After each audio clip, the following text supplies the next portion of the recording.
Hey, welcome back to Nick Vic Locks. Today we'll be continuing our video series on how to pick locks in the intro and how to get started in locksport. Last video we talked about the different components of the lock. We talked about the key pins, the driver pins, top of keyway, bottom of keyway, and shear lines, as well as what it is to set a pin and how they function within the lock. We zoom in here. Now, right now, the key pins are not visible, but they're the pins that are at the bottom of the stack here that interact and touch the key. And those key pins then push up on our driver pins, which are under spring pressure. And when they are pushed up to the shear line, which is where the core and the Bible of the lock meet, it allows the core of the lock, or the part containing the key pins that the key is in, to rotate and turn freely. Now, we also talked about top of keyway and bottom of keyway. Oh, didn't mean to do that.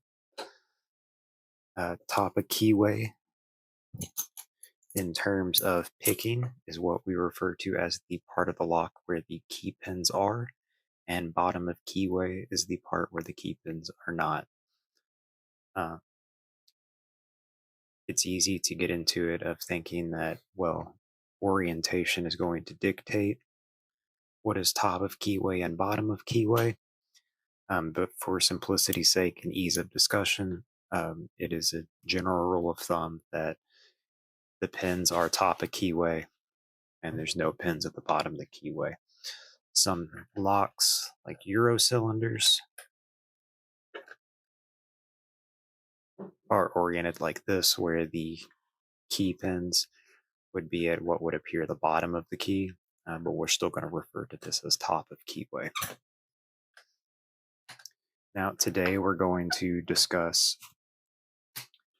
tension selection, pick choices, as well as demonstrating how those work in effect within the lock to help you pick it or to hinder your ability to pick a lock.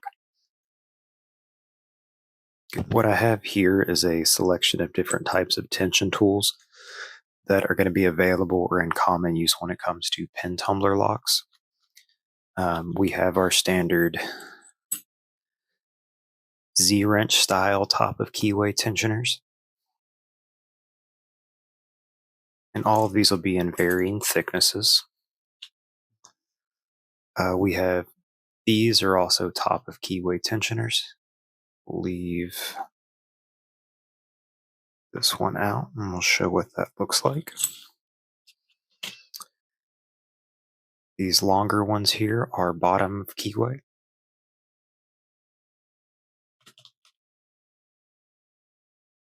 Didn't mean to hit that.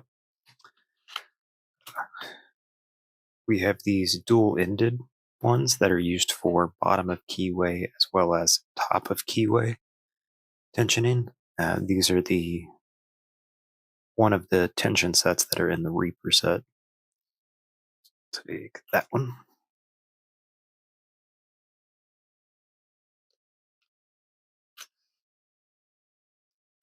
And then we also have these from Covert Instruments as well, straight pry bars, Z-bar type style. Set that there. There is also bent or ergonomic turners.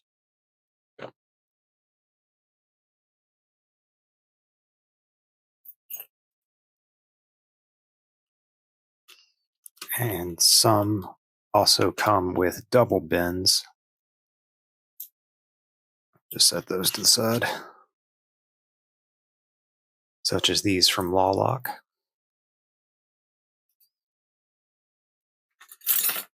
There we go. You can see the double bend in those.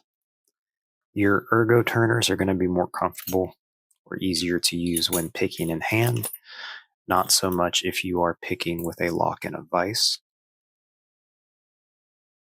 And I'll get a padlock out and show all of these in action as well. You also have your standard wiper insert type of tension tools that can be just straight, or they might come with a twist in them. It's kind of just a personal preference as to if you want the twist or not.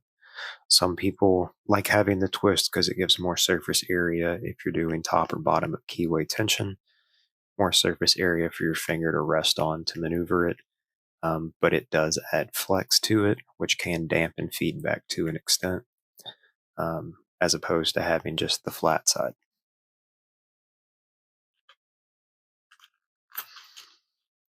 Then you have these Y-bar tensioners.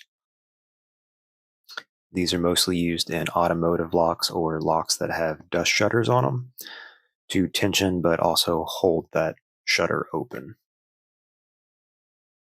I'll take that one out too. And this one. So what we'll do is we'll show what these look like and how they function with the locks, and I'll get that set up. So now that we've talked about our tensioner selection and how we're going to approach the lock in terms of where we're going to be picking from and how we're tensioning it, we need to figure out which type of pick we're going to use. We have several different options and varieties available to us in terms of thickness, profile, reach or steepness, and other factors as well, shape. So these are the main picks that I use. I have these two here are from a very cheap set that I have sanded and polished somewhat to make them more usable. And they are both in 28 or 30 thousandths of an inch, somewhere in that range. All of the picks here that are facing to the left are all 23, 25 thousandth, 6 millimeter or 0.6 millimeter. All of these that are facing to the left are 19, 20 thousandth or 5 millimeter. And then I have these, which are typically thinner, but just different profiles that I'm not going to use that often. I have these are the elephant trunk picks from Southern Specialty. They have a notched tip that allows for better positioning on the pins and feel in the lock, but they are also not that steep of a hook, more shallow. I have 20 thousandth monkey paw set from Covert Instruments, and they are also have a notch or lip ledge cut in it for the same reason as the elephant trunk. Now, the monkey paw did come before the elephant trunk, but they are different in terms of shape.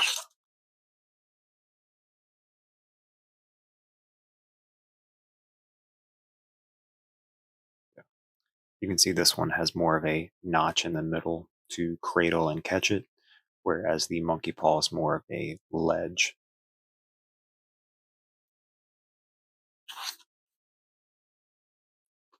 I have these bare bones in 15 thousandth.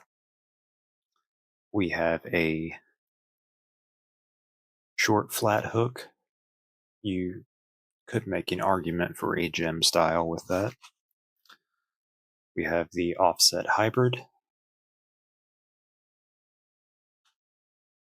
And then we do have a true gem style hook as well. And I have the SS Devs in 15 thousandth from Sparrow as well. And these have a more pointed tip for more precise placement on the pins and within the lock. There we go. Then I also have this one, which is 20 thousandth, and it's just a double laminated handle from Southern Specialties.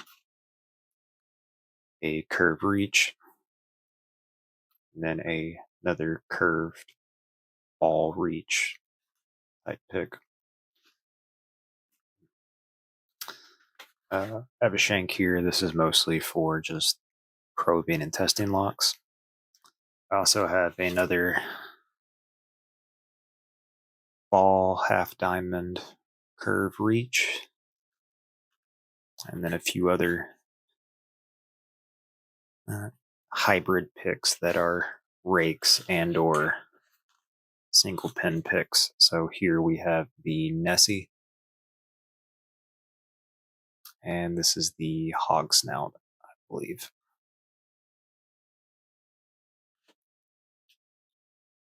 Back in there. Okay.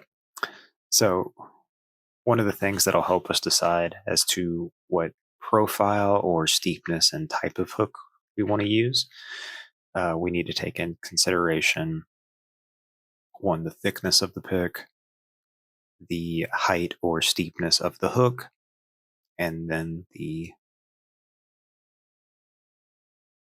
is really all I ever think about. So one of the ways that we'll do that, we'll determine what profile we want to use. Oh, rounded. Oh yeah, that's right. Tip profile, because you have options of, like we saw with the bare bones, you can have flat or gem hooks. This here is a more rounded or pointed tip. We have, find a better example. There we go. This here is more rounded.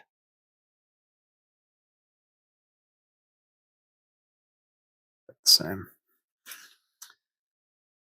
This one, let's go with this one. This one is definitely more of a point. And I don't know if I have any flat ones there.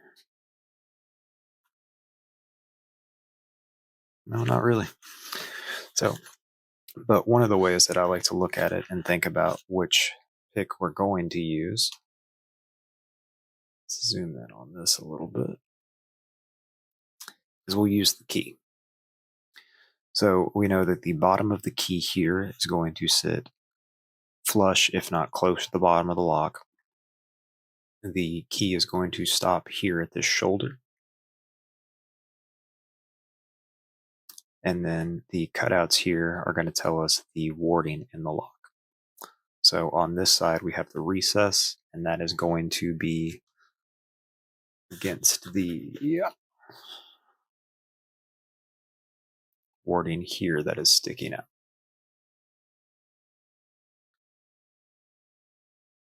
And then down here, the recess is going to be against the warding that's jutting out here at the bottom. So if we use that, we can take a pick profile and we can work that in, knowing that this is going to be the bottom of the exterior of the keyway, and we don't want the pick cannot go below that line. So if we come in and we think about it, hitting pin 1, 2, and we go to 3, 3 being a higher lift, can we maneuver that off the ledge there without hitting pin 2? And with this profile, we can come in for 3. Or wait, that is 3. 4, 5, 6.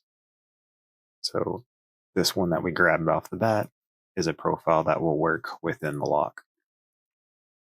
Now, as a general rule of thumb, we want to choose the thickest pick that we can that'll fit in the lock and allow us ease of movement. Now, this lock, I know that it's a 50,000th turner that we're using here at the top. It's a pretty wide open keyway in terms of the space we have. So using a 20,000, 25,000th, 23, 25,000th pick is going to be sufficient in getting into the pins and allowing us to move around. We don't need to go lower in order to access the pins. It's a common mistake to feel that you need a thinner pin when you come across locks that are somewhat paracentric, because you can't pick from the bottom because your pick's going to rub against the warding and that's going to dampen feedback, or you might be pushing against the warding here on the side. Might help move it over here. Pushing against the warding on the side because it's pushing your pick off and you're just missing the pins where you're pushing up against that. So a lot of people fall into the trap of feeling like they have to get thinner picks in order to pick a lock that they don't necessarily need a thinner pick for. So for this one, we're going to use the 25,000th or 23,000th. I think it's 23 to pick the lock. And we'll keep the shorter hook out here, just in case we do need it. But we're going to go with this medium hook. Other options too, like I talked about with steepness, we have hooks that are steeper. This one, we compare the two of those, you can see that it is just a much steeper angle and it does go higher. So if you have high reach pins, sometimes or high lift pins, the steeper hook might be better to work around low lift pins that are in front of it.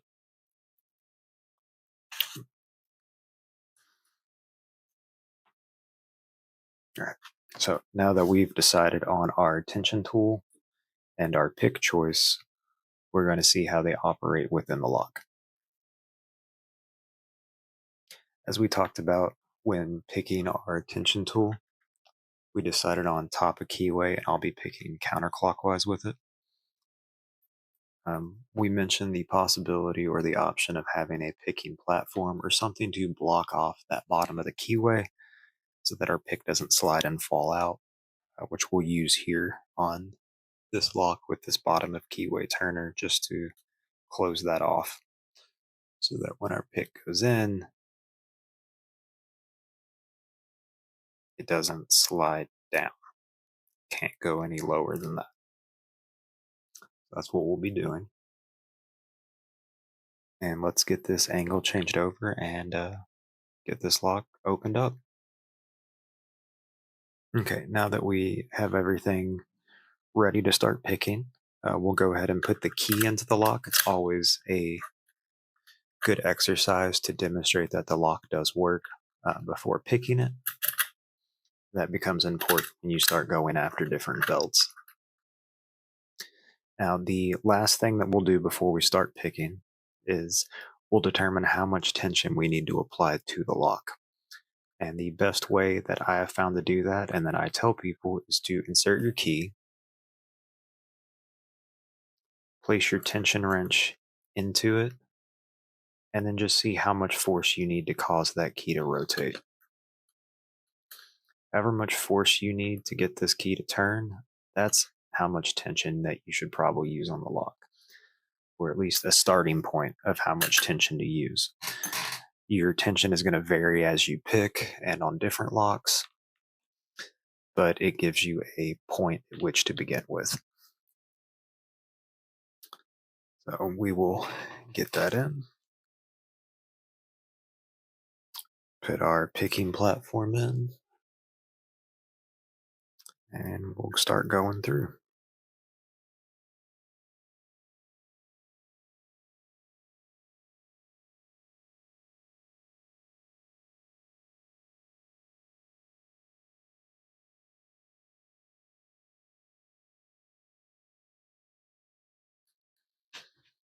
And it might be that as you start picking the lock, even though you've already chosen the pick that's going to work best for you or that you think is going to work best, that's only matters before you start picking. Once you start, you may decide that maybe a thinner hook might, or not thinner, but more shallow hook might be better. Let's go back here.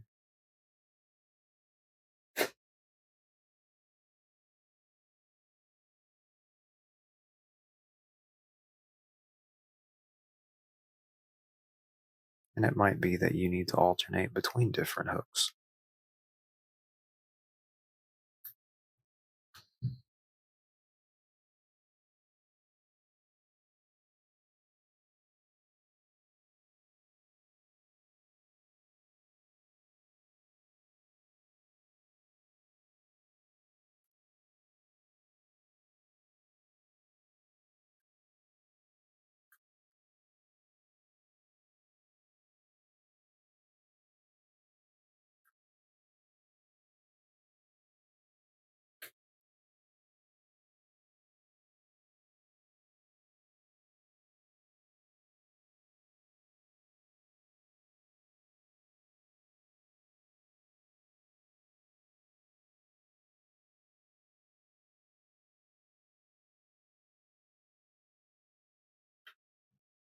And there we go.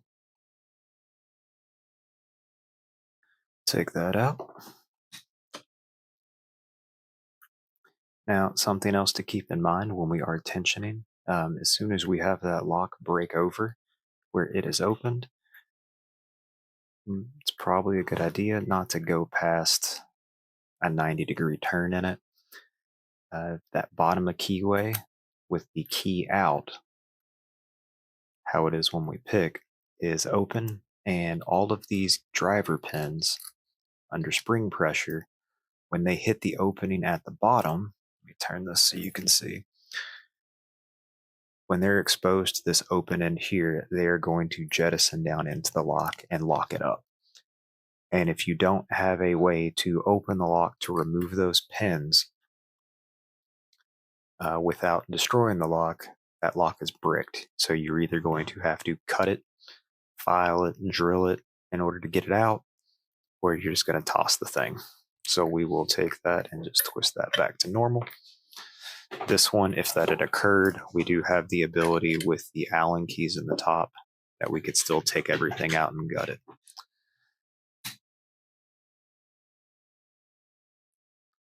All right, well, I hope this video was helpful and informative in some way.